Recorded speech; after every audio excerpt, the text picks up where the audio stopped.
Your number 9 best pair of companion plants is actually pole beans and sunflowers. So I mentioned earlier that sunflowers are not great to plant around other things because they do release aliphatic compounds that prevent the growth of some others.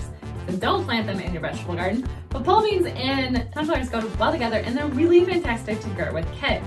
So how it works is the pole beans will grow up the edges of the sunflower, up the stem, and create that trellis. So you don't need a trellis, and they look really fantastic together. Now, you don't want to use those really mammoth sunflower seeds because a lot of times those mammoth sunflowers get too top heavy and they'll actually fold over on themselves. And then if you plant pole beans that go up the side of them, it will collapse the stem. They're just not strong enough to really hold that weight up of the pole beans. So you want to go for more medium-sized sunflower seeds, ones that are going to grow tall, but not super tall, not grow super large heads either.